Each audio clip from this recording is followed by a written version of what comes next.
Hey y'all, I'm Qurissy and welcome back to Photographer Life Check where we check in about all things image making.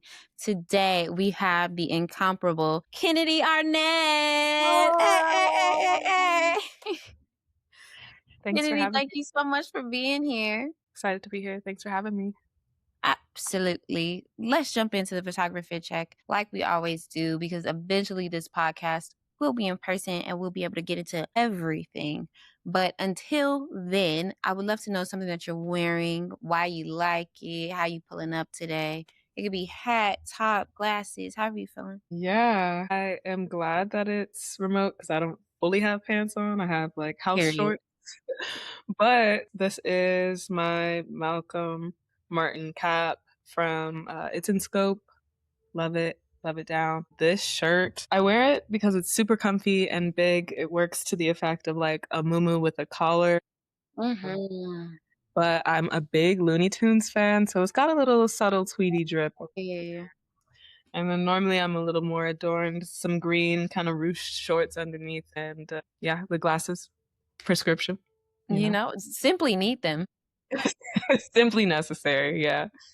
Is the hat from that one Malcolm X exhibit that was I forget. Was it MoMA? No, but I would say it is a work of art. They make small batch Honestly. clothing. Okay, Yeah. fabulous. Me today, I just have on a regular tank top. It's like 95 degrees today. So it's nice and hot. I'm so happy about it. I love when the sun comes out and just beams down on us. I guess honestly the photography check would be the top and the fro. She's doing her thing today. I'm very happy with her. And I think she's happy with me. Yeah. You look very dewy. Oh, thank you. That's funny because I didn't feel very dewy today, but I'll believe you. Oh no, the light's doing it. It's working with Come you. on. Okay, so let's get into the things. Kennedy, you are a memory worker and documentarian, and a quite excellent one at that. And first, I would like to congratulate you on your 2-year anniversary at Perennial Lab. Aw, thank you. I kind of let it go a little quiet, but thank you. That's so Really? sweet. Did you Yeah, celebrate at all? I celebrated it personally, but I think the real celebration will be a couple projects that I hope to bring to life. Just Okay, okay. yeah. What'd you do personally, if you don't mind me asking?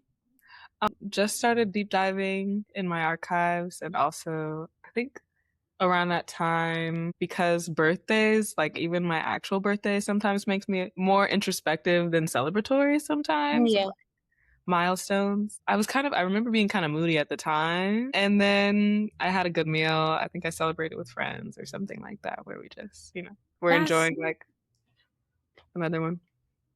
Yeah, I mean, that makes sense. Certain milestones definitely calls for a little more reflection. So that makes sense. And it's your baby, 2 years. It is just a toddler. You're Just right. a toddler. Like we're just walking and talking a little bit, not even full sentences, probably.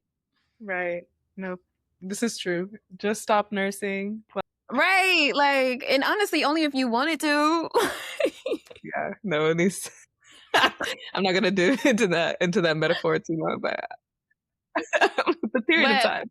since we're talking about it, this is something that I wanted to talk about with you today because I am enamored with Perennial. Can you tell us a little bit about Perennial Lab and what you do there? Yeah, so Perennial Memory Lab is a nomadic learning project where Oh, I travel to teach people, families, organizations how to create archival like preservation systems that mm, actually work for them. And the goal is to make those systems really just more so an extension of their daily lives and rituals rather than yeah. something that has to have a certain amount of like rigor for it to be valid and for them to see themselves in that kind of work. Interesting you say that. I mean, I did pick that up from the research that I've done on this episode, but it seems like you approach this work with a lot of rigor. Mm.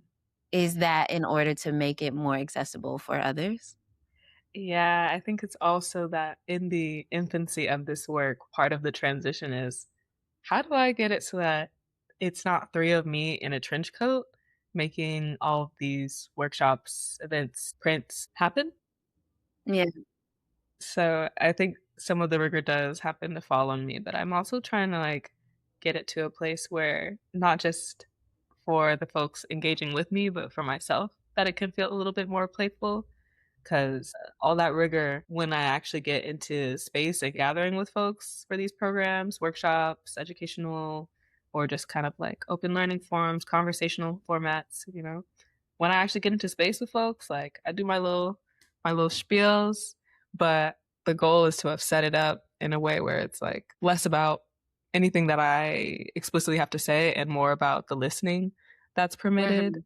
in those spaces, allowing folks to kind of trust their own intuition in these ways, to remember their intuition. Do you get people to celebrate their archive?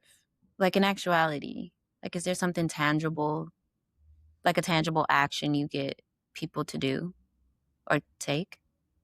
Uh, yeah, I celebrate is an interesting word because I think there's a lot of modesty and like just reverence that folks have, especially because even doing this kind of work informally, they're often dealing with archives that are inherited from their folks and their families and whatnot. So they feel like this very like palpable sense of responsibility, but also, yeah, pride, I think, to Yeah. be the steward of these objects.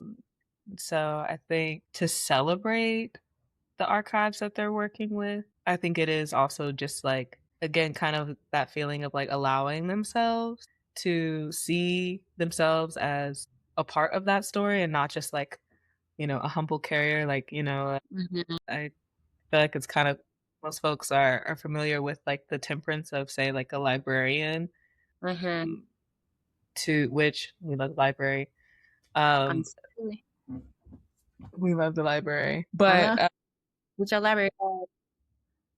But no, I think folks are like familiar with archives in a way where you kind of have to separate yourself from the artifact for Mm. it to maintain that reverence.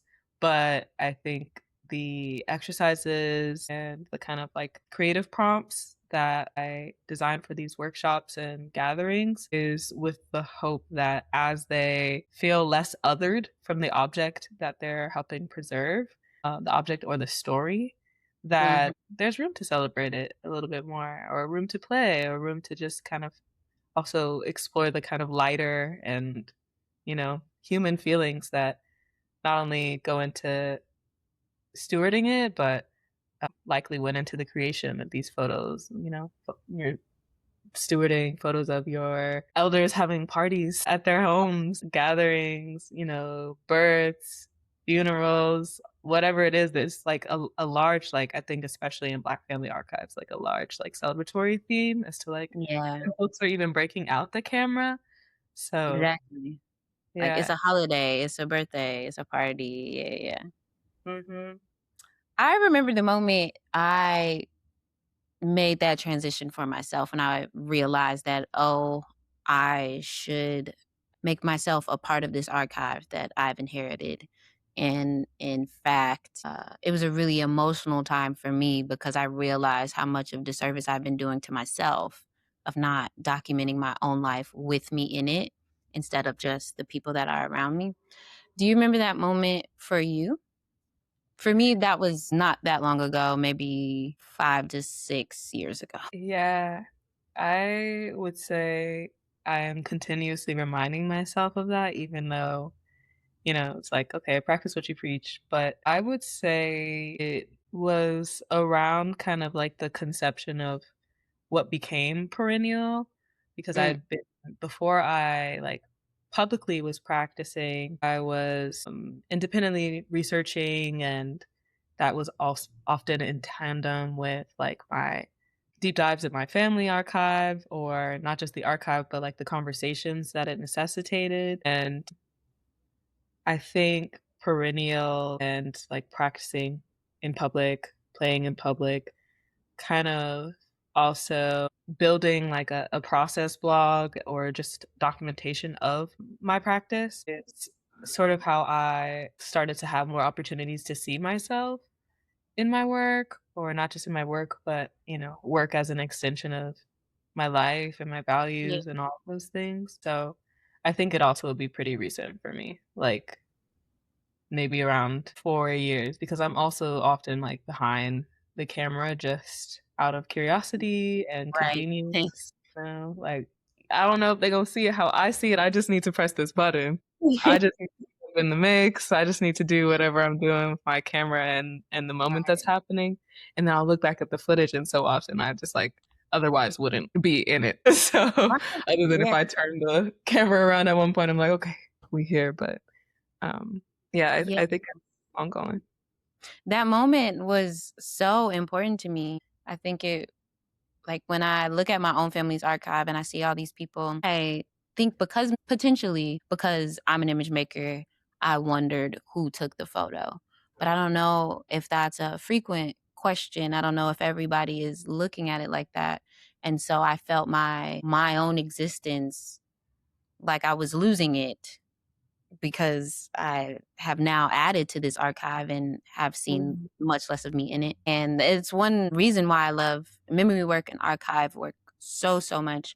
I think it keeps so many stories, especially the ones of the people that are taking all of these images who are not always in them. And that makes me want to know how you got into this. And was it already in your background? Did it stem from family? I like to think I took a slow winding road, but that Mm. there were completely different like schools of thought and mediums that lend now to what I consider an archival practice, a speculative archival practice largely. But before I considered myself an archivist, I was a grassroots organizer. I was a gardener in my late grandfather's once abandoned backyard. And I later on also, when I was finishing my degree and decided to finish as with a focus in design and like kind of humanistic applications of UI or UX. So the kind of design that's just all about Nice. like how can you either divert somebody's attention or create kind of like an infrastructure to support what you know will naturally happen in those spaces. Mm-hmm.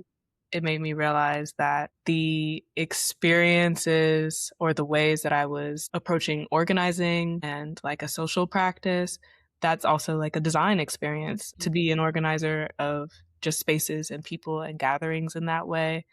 A lot of like organizing around food and like hygiene resources and things that are like meeting a kind of more direct need. But the kind of slowing down into the gardening of it, which I'd been dabbling with, but really did start practicing around 2019, and then the pandemic gave me even more time to just be in one one fenced off space for a little fresh air. Was fresh as the air can get in Los Angeles, but um, I think that was really also like in addition to like my formal schooling, that was like a really big part of how I opened up to the practice of memory work and what I believe perennial memory is, perennial remembrance, just this kind of cyclical phenomena of where you're looking for maybe the more overt answer. I in that Mm, garden was really like waiting and listening for how to do some of these things, and often the more I would like trust myself to find some sort of remedy for what was happening with my plants or make use of what was already there, it helped me to feel like closer to the elder that once tended that garden, and also just to have like a greater trust that the knowledge that I wish they were here to share with me already exists. It's just kind of cycling through and waiting for the right conditions for me to recognize the growth that's happening there. So that to me is kind of the phenomena of perennial remembrance and how I learn to translate the same kind of, muscles and intuitive forces mm, into trusting myself to steward the archives that I had inherited and also to ask questions while being okay with the ones that can't be answered, when you're looking at these photos or what have you, and you're like, who did take this photo? What was happening here? I don't have always the ability to just direct sight even though I'm blessed Yeah, with many elders, many living elders, the answers are not always gonna show up in the way that I wish they, could, but there's still something really viable there and something that is worth building a relationship to. absolutely. Yeah. I think we learned that lesson very quickly in working with our archive. How timid some answers can be and stories can be held or unknown entirely. So I appreciate that reflection. You made me think about the fact that you described your name on your website. Mm. Our name is a reference to perennial plants that may lie dormant for many seasons but are bound to return, just as our memories are never truly lost or transformed, which I thought was a really beautiful reminder, a one that I need because I still struggle with the idea that our memories are lost. And I love the reframe that maybe they are actually just being transformed and not lost in this moment. So that was gratifying. Like, okay, I have something to look towards. But as you're telling me you were a gardener, I'm also wondering, did you literally plant perennial plants in your granddad's garden? Yeah. Oh, yay. There's some also that he planted. Mm, I remember feeling for a time like the work that I would do there, because this is, my grandmother is still living, but she's 101. My grandfather, let's yeah, go. Shout out Granny. Come on. almost Longevity. Let's go. in the bloodline. Yeah, I call her Queenie. Oh, hey, Queenie. She's so old that she's baby, True, that's heavy.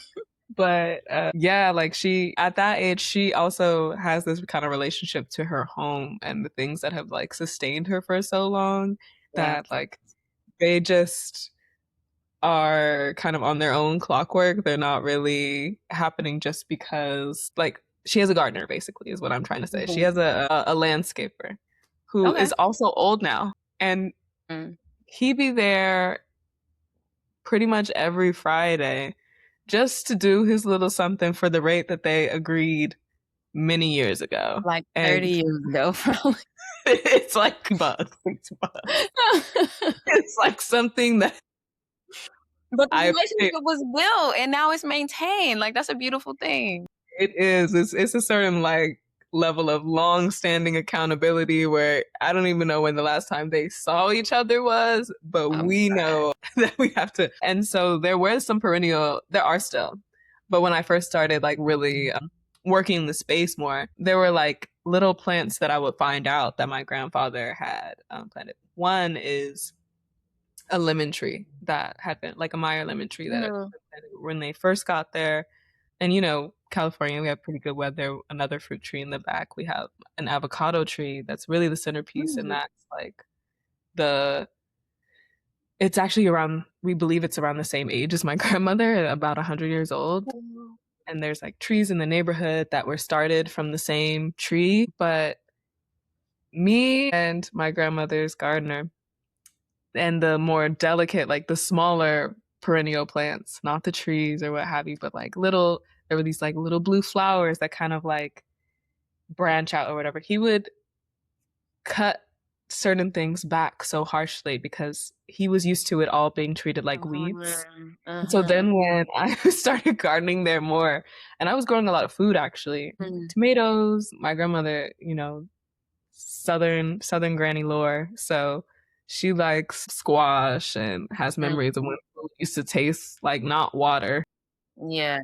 So I like to grow a lot of her favorites so that she could feel a little involved. But yeah, no, me and him and those perennial plants, we would have to go back and forth sometimes. But I think it was cool to see also the resilience of them. So I'm like, at the time, a reignited steward for something that's long-standing and likely doesn't need me to advocate for it in these ways, but it was be I just remember, as you mentioned, that the feeling of like plants getting cut back, and then I'm like, damn, he did it again. Right. And like, I just started those. um, but them coming back, like one little piece at a time survives, and Mm. that's enough. So Yeah, definitely different kind of things growing back there. And thankfully, they're very resilient. They seem to be a very resilient plant. And it really is gardening in general, I think, is an experiment or exercise in developing your relationship to the temporary. Mm. And I think that goes hand in hand with archive. And honestly, I would love to read a paper about that now that I think about it. I would love to hear you say more about that. Maybe I need to flesh out the idea a little more. Like that Like, was I was like, uh, this feels like a correlation is it happening. already felt like a bar. Yeah, I was about to have some Let poets me now. get on Substack. Hold on. Yeah, it was deep to me. But okay, so let's get into Perennial Lab for real. You organize the efforts of Perennial, or excuse me, the efforts that Perennial makes in 3 buckets that I saw on your website that I really loved, which were play, research, and practice. Some of my 3 favorite things. I said, "Wow, I love this so much." But then you have the subsequential programming that fits into each bucket. I want to break these things down, but can you tell us a little bit about what goes in each bucket and how Perennial like seeks to inform people through these workshops within play, research, and practice? And in fact, I'll pull up your website while we talk about it. Cool. First of all, shout out to you for this diligent pre-interview research. Oh, thank you. Like I said, play, research, and practice, baby. I love this shit. Hey, and they feel like lobs of questions, where it's like, this was just for me. Wow. Um, Absolutely. yeah, play, research, and practice. I think I really feel like there will always be a place, even in no matter the level of rigor, just for creative play. Um, and a lot of the things that I've found myself doing, I increasingly like not just for funding, not just for the, you know, aesthetics of my page, but Mhm. needing to really like make clear the connections between why I'm doing what I'm doing so that one, it's able to be received in a particular way, but also so that the kind of delineation of like, how does this relate to archives still makes sense. In the center there, one of those is a collage quilt workshop that I did last year on This one right I here? yeah. And that one Ooh. I frequently work with collage too because there is a large part of my practice that just believes in dissembling something or working with like inheriting fragmented parts.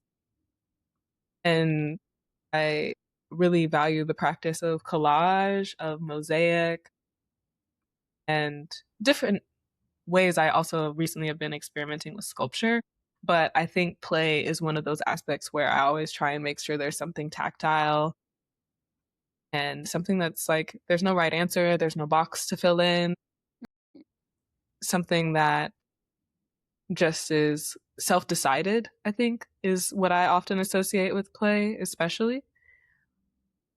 The above actually was a game. The cards, the blue cards above that little Nikki Giovanni, above the red square, Oh, was a card game I'd made with India, whose last name I'm forgetting, and prototyped it in the context of Black Family Archive at Black Image Center. Um, that's what I was about to ask with Black Family Archive. yeah, like we had really, because design is such a tenet of my practice, like India and I kind of prototyped the idea, fleshed out the cards, and this was RP to the physical space of Black Image Center. The work Yeah. continues, The work continues. Shout out to BS.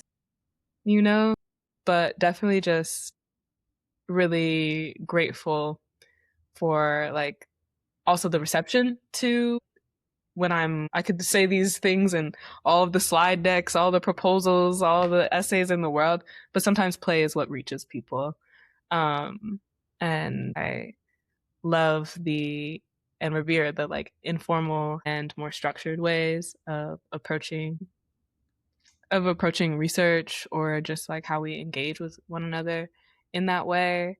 Play research bucket for that, I would just say that this entire project began with research, but I Yeah. recognize that is often a very solitary practice. And I consider now perennial to be I didn't realize that I was doing some of these things until I just was doing them because I felt compelled to, and learned a lot in the reception and the response to them. But I feel like before perennial was a public practice and I was just writing and researching in a very solitary way, I yearned for community. I yearned to be learning in fellowship with folks. And now I've stumbled into what I understand to be a participatory research practice Mm. where it is a real blessing that folks are so often open to sharing their stories, open to learning in the spaces that we create. And really, it allows us to do participatory research or to play under the guise of participatory research as well. And so I think both of those kind of dynamics have, yes, their own buckets, but it's a very like porous and ever shifting line between them, between play and research, especially when we're able to do it in good company and just have fun with the kind of explorative aspects of it. And then for practice, I feel like the most important thing that media and the study of history, any way you want to slice it, can do is help folks draw connections to the present day. Because we are up against so many things that have existed long before us and had all this time to stew and mature into, say, the current evils, the current chaos. And I think it's really important to also help us from getting overwhelmed by the work, to keep it localized, to keep it focused on what's in front of us or what we actually can, what is within our control, you know? And so that's also just partly appealing to the grassroots organizer in me. Is like, okay, how can I make learning fun?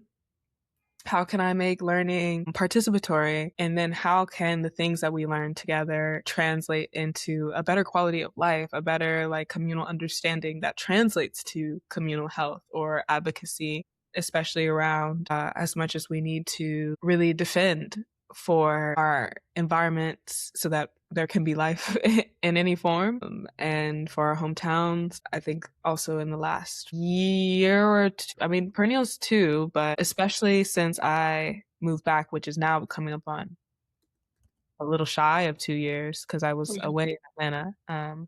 From Los Angeles, but really was brought up super bi-coastal and just kind of going back and forth between Atlanta and LA, which I consider to be sister cities in a lot of ways that inspire Mhm. me.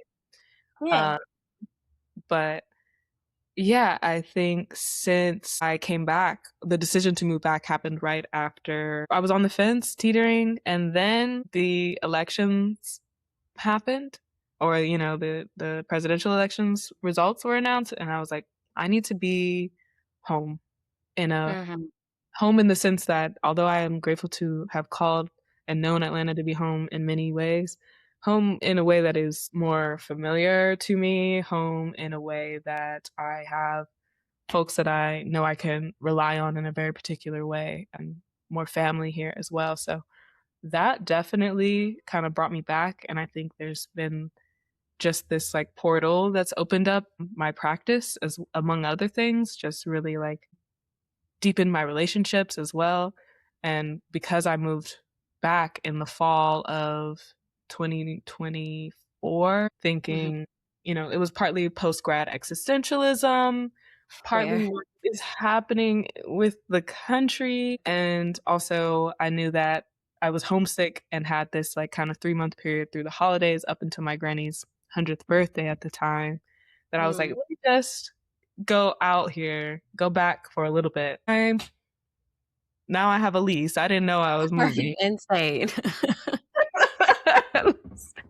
But that was also like right leading into the time of the fires and so Mm. much civic action that I think really helped me to understand the viability of my work, to be in support of direct action, or how education, yeah, just kind of lends to these hyperlocal efforts. And also because even though I can claim bi-coastal, because my relationship to LA is one of truly of home, also just feel rooted and connected enough to engage in that kind of work more directly as to when I was in Atlanta. I was like involved, but I also was like, I'm not trying to lead or be super visible. Right. Just them, wanting to learn and listen. And I think that still is kind of my desired approach, is very behind the scenes. Yeah, I think in this canon of coming back,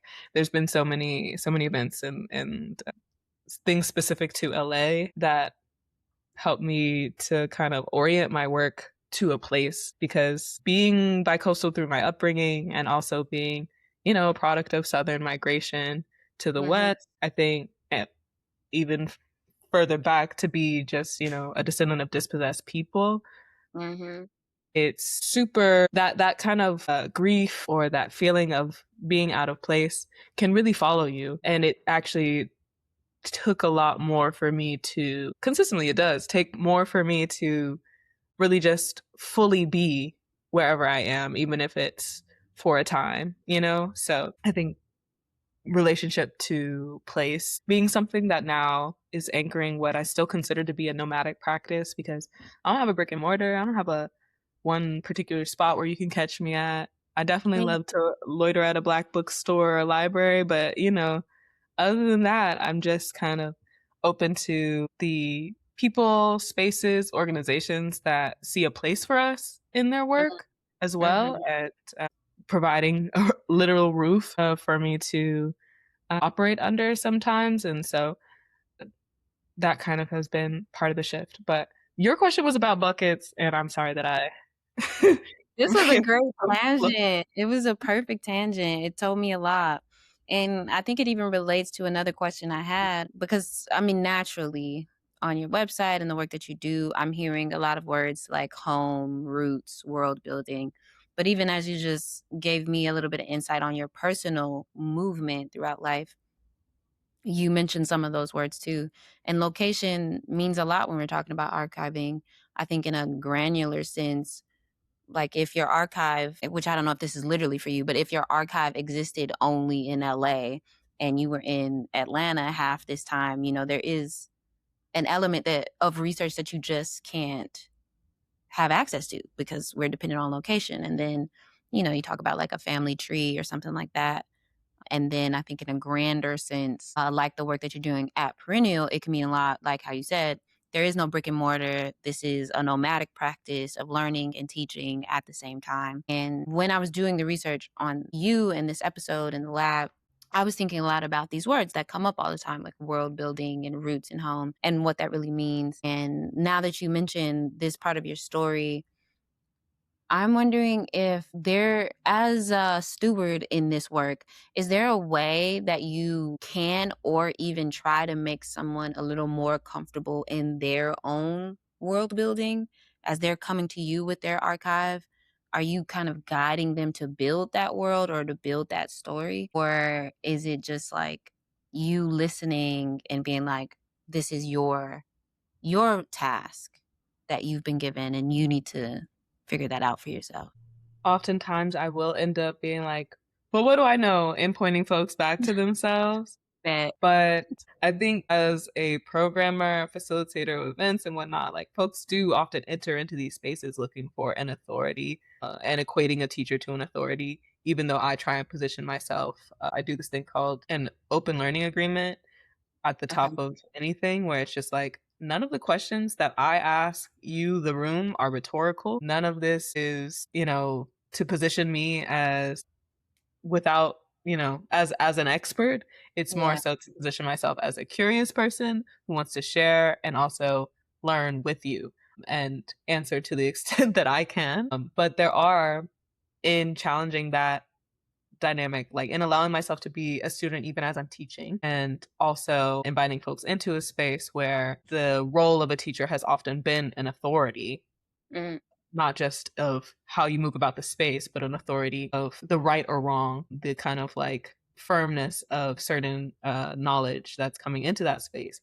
I definitely, especially in my collaborations, have uh, moments where the best thing I can do is point someone back to themselves. It makes me think of some of my uh, sweet homie comrades who I work with continuously, and how they just have different strengths than me. And so Yeah. where mine is often kind of in being the kind of intermediary between experts and public stakeholders, um, I am comfortable like knowing just enough here, but also can relate here. Um, I think I have so many brilliant friends and comrades who are even if I know them to be probably like, you know, the missing puzzle piece to things that I could not have fathomed alone. Am happy for the moments when I get to be a soundboard for someone and they say something and they write themselves off. And I'm like, well, that was actually super reasonable and made sense to me. And you said it right there. And then I quote them back to themselves or point them back to themselves. So, Yeah. yeah, I think it's a nice balance of that. And also just like being able to like encourage folks in the ways that they often unknowingly are doing the same for me, even if I'm the teacher in the space. That's such a beautiful kindness. I love that you said that. Also, because when you mentioned the agreement at the top, it reminds me of this clip that I watched on your page where you said that you thought, quote, I thought my main goal is to digitize this. And if it's digitized, it'll last forever. We mentioned a little bit about this earlier in our convo about, our relationship with the temporary. It's something I really valued hearing you say. And you also ended this talk by saying you realized that what you were sent to do with your archive in that moment was to share it. And this made me think about another clip that I saw on your page of Don Matera, who said, "You stop producing when you prune so much," which felt like a double, damn near triple entendre when we talk about Perennial Lab. I mean, like the literal clippings of the earth. I was like, what? There's so many through lines happening here. I was very excited. But with this in mind, and I think what I'm at least describing as a very kind thing that you're doing with the people in your circle, how are you seeing, in terms of your own archive, what you're pruning and maybe what that harvest is giving you right now? Post 2 years, how are you feeling about the bouquets you're growing? Yeah, I think it's a really interesting time to be a cultural worker and to also feel like even though I have many different hats that I wear and skills that I can take to the marketplace, it sometimes feels like this is the only thing I can do. Um, Mm. like I can support as a designer, as a videographer, as an editor, as a copywriter, as a ghostwriter for real, because think be Biden. Sorry, I don't know if I can say that. But I feel as if I can find an alternative word for that in my brain fast enough. I mean, if niggas be buying, niggas be buying. Be Biden. And that's layered in the being a black gender nonconforming, but also black femme perceived cultural Mhm. worker at that. So there's always like a kind of layered. I think there's a layered kind of antagonism that's not malicious, but is counterproductive to what I'm here to do, especially if I feel like it's like soulful and purposeful work in a way that is, you know, destinic rather than like me just deciding like I want to be an archivist. It was like I keep being brought back to this work. Yeah. I can't get out of the matrix unless I bet on myself. And I think at this moment in time, it's also part of why I'm so glad for your questions and your deep dives of my work as I'm like, I think I have been trying to find a better balance because I am often over pruning or over critical Mhm. of myself. And um, I don't know, like if this is my process blog or my process archive, you ever sat and tried to edit down an hour of footage of yourself talking? That's crazy. Yes, in fact. um, and learn Yeah. so much as well each time you're like bold enough to look back at the work you've already done and think like, Mhm. wow, but it was good enough to be seen then. to share it now. Is there such an expanse that I need to conquer to be able to say post? I have program recordings of all of the things that I've done. Oh, Virtually all of them. Yeah, almost all of my workshops. that's so And that's part beautiful. of why I need to probably wear less hats because I'm the videographer recording these things. I'm the facilitator. I'm the designer making the prints. I'm organizing all the people and the moving parts. But in this season, I am feeling like a lesson in that the work already exists. I'm grateful that even if I wince at, some of this footage of when I feel like I'm rambling or what have you, Mm, that it was impactful to me as a growing practitioner. And often I will encounter folks who have repeatedly engaged with my work and tell me how it only like gains usefulness for them over time as they like take it in that context of a workshop or what have you, and then they go and they just do some more living and they do some more relating and they ask some more questions, and that's when it brings them back to an idea that if not for either the space or a framework to trust themselves within, uh, that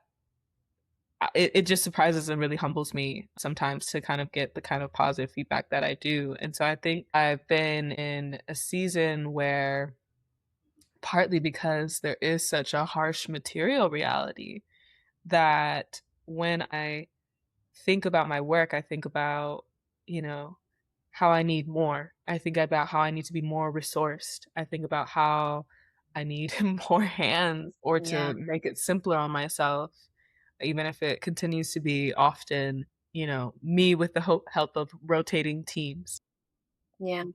of very capable people, but also that's another measure of my ability to teach and facilitate is like if I'm doing everything or don't trust folks to say like, okay, can I teach you how to do this part so that it frees up a little part of me? And also that's the whole basis of Perennial is like I'm measuring my own understanding by how well I can share these things with other people, how much I can explain, how well I can explain them.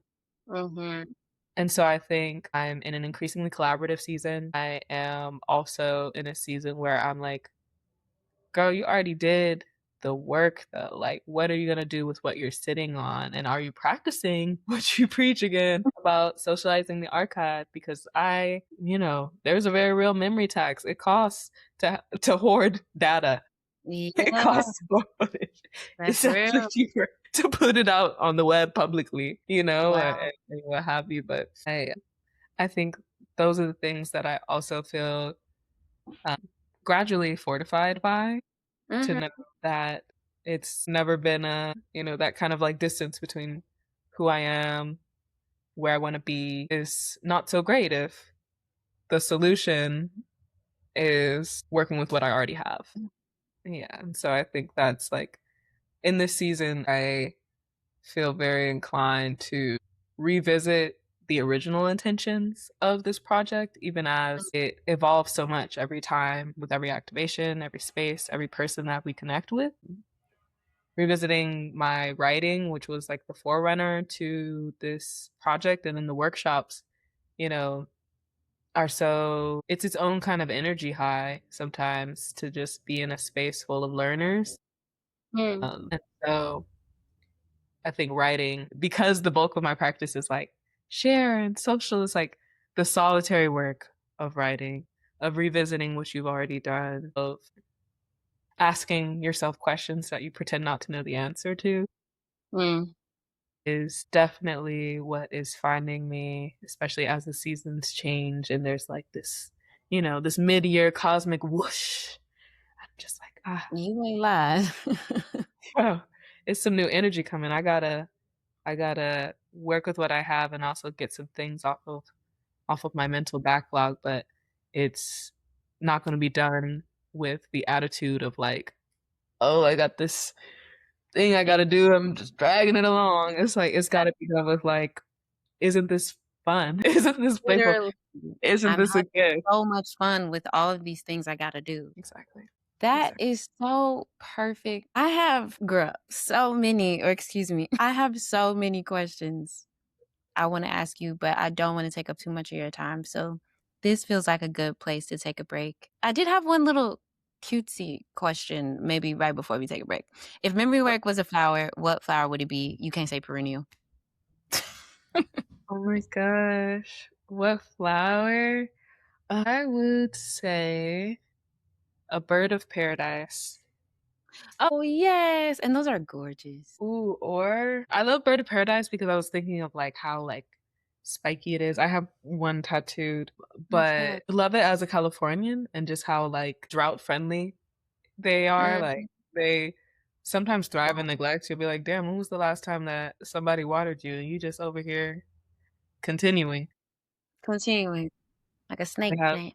yeah, such a spectrum of colors. And I think there's so many times when you really start to see why they earn their name Mm, and how like how much they can resemble a bird or even sometimes just like a kind of a regal figure. Like there's a head to that flower. But also it's, my second best would be like a bougainvillea because beautiful, vining, also very resilient, but it has thorns. It has thorns. And these little papery blossoms that are so beautiful but it is sharp. Something about it. Like I think it would definitely be some sort of plant that is resilient, not in a passive way. this feels like a good place to take a break. So we'll be right back. And we're back. So our next segment is called The Gear Don't Matter because I want to talk about the gear that we use and that we love, even though it truly could be anything. This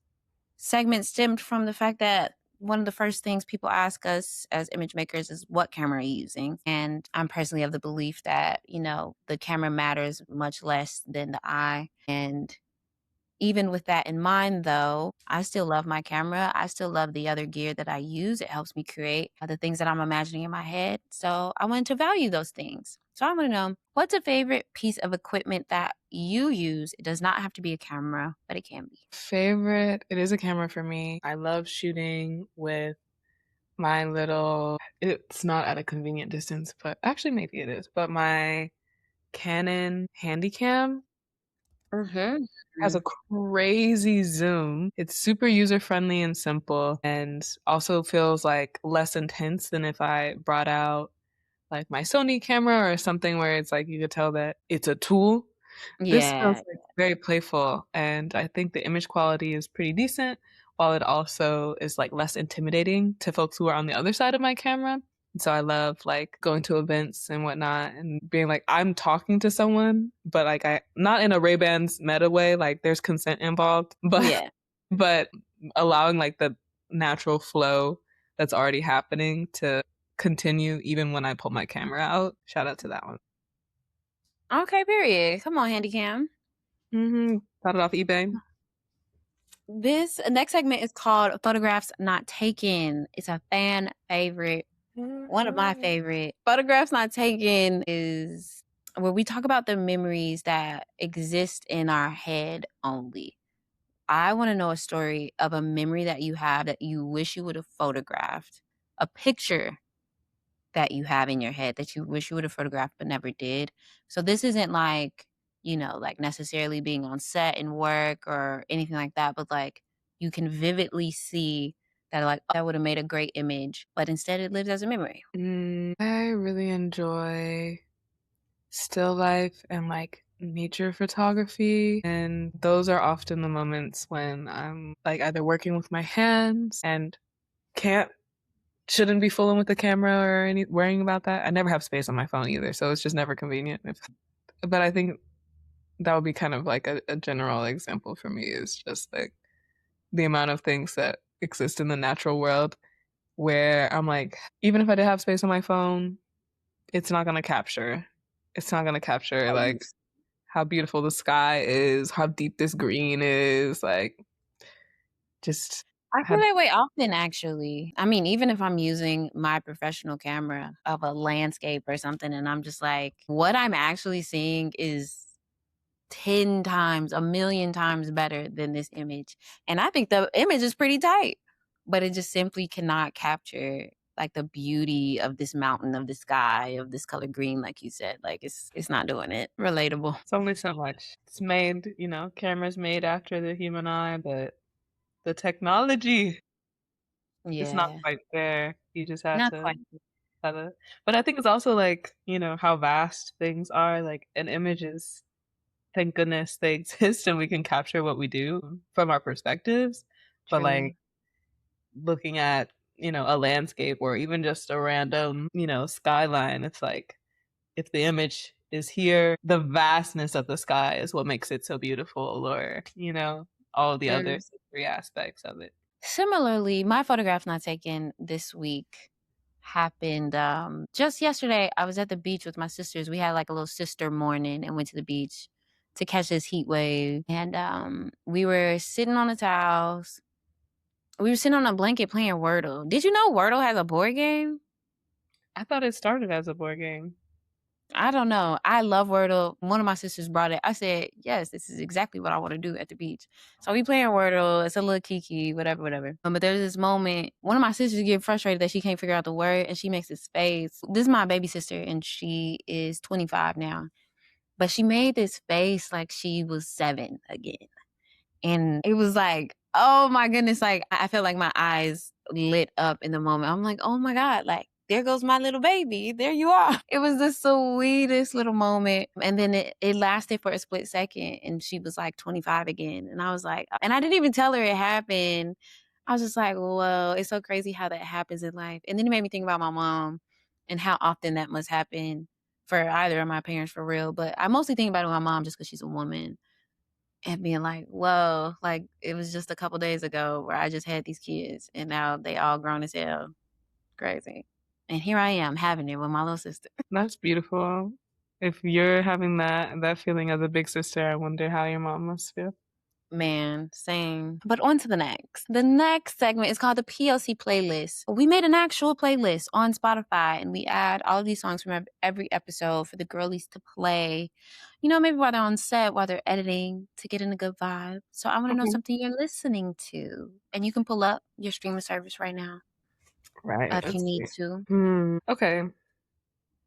This one, I've been in an oldies bag. And Spotify's interface is like everything is in a list and not Yeah. in a visual format. But Yeah.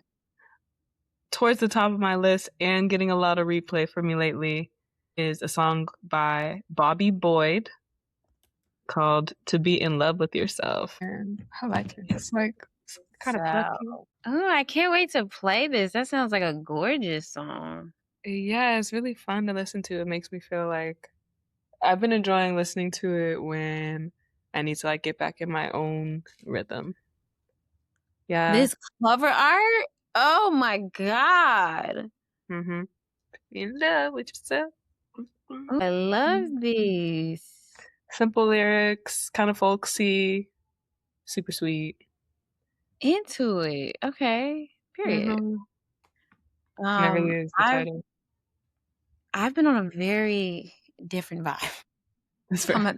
at a very different way. Recently, I've been wanting to study Project Pat. I noticed, well, growing up, my parents didn't really restrict me on listening to certain things too much, but they were very much like 3 6 Mafia, UGK, like less, like not too much. That's a little too graphic. So outside of the singles, the hits, I didn't know much Project Pat. And I've been thinking about him for a minute and I'm like, yo, I really need to do a deep dive on Project Pat because he's considered one of the GOATs, especially as it pertains to like flow and cadence. And so that's what I did these past few days. I did a deep dive on Project Pat. And I'm like, oh, like I believed y'all, but like now I really get it. So my song this week is gonna be from Project Pat called Cheese and Dope. I've been running that one down. It's, I think, one of his most popular songs also. New to me for real, for real. And I like it a lot. Nice. I like the range. Truly. Okay. And last but not least, we have Shoot Your Shot. This is a moment that we can help you manifest any partnerships, any work that you want to do. So I would love if you can get a little vulnerable with us and let us know somebody or company you would love to work for, work with, have as a sponsor for maybe some Perennial Lab things. And we're going to help you put that into the ether.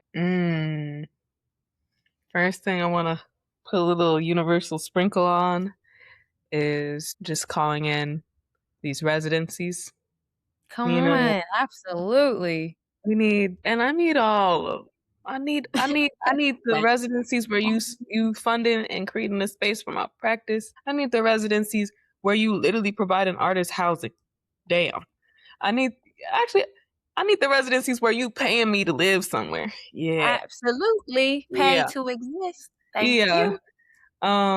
And artists, musicians, folks who have their own bodies of work that they're looking into, like, how can I not just manage and organize it, but also breathe new life into it. Mm-hmm. Recently had been approached by one artist I really enjoy their work, so I'm hopeful about how that relationship unfolds. But I just in general am like, wait, that is so dope. I would really love to like just be a support in someone's practice in that way. And Mm. I think it also is like a cool one on one where it also gives me a different kind of insight and gets me to strengthen different muscles as a practitioner as well. So, companies, I don't know. I feel like I have much to learn. I'd be seeing you connected. I'll be seeing you travel and do so many incredible things with your work where I'm like, yes, them CEOs is lucky to have Qurissy. Like like that's their come Period. up. But yeah, definitely just also calling in that I can see a place for my work where it's not at odds with capital and earning. Yeah. I think that's like a grassroots tendency to be like, how can I make this the thriftiest, most got it out the mud way? And I'm like, I'm pushing 30. I like nice things. In fact, what if it came with a little bit more ease? What if it came resourced? What if it It came will. staffed? Maybe. I would love it. Let's manifest that. With that in mind, that's what I'm putting out into ether for you, especially. Let's get these residencies, these fellowships, being paid to exist. Let's get those interpersonal relationships we talking about too, though. Let's land that, love that. I foresee it. And I know it will happen for you because the work that you make is excellent and beautiful. And I have already learned so much. And so, Kennedy, I thank you so much for being here. Can you please tell the people where you would like to be found? Thank you for having me. Big fan of your existence and your work. You can find me on, I'm going to direct it to the blog because Instagram's a dying platform. You could just look it up on Instagram, Perennial Memory Lab. But my website is perennialmemory.org. I use it like Substack. And I'm trying to make that the like primary focus of how I share too, rather than compressing everything down for social media. Like, let's think of where it has the most room to breathe. So look for me on there on the interwebs, and you will find me. You will find my videos, more of my workshop videos, my curricula, the activities that I design and share, and also just more current reflections to keep the work in real time with life and breath and all of those good things. Beautiful. You can find us anywhere you get your podcast. That's Photographer Life Check. Be sure to especially subscribe on Spotify and YouTube because that's where you can see our beautiful faces and our beautiful work. And that's where we want you to see. And you can find me, your host, at QURISSY. Also, anywhere you get your podcast. And we'll see y'all next time. Bye. Bye. Thank you for seeing.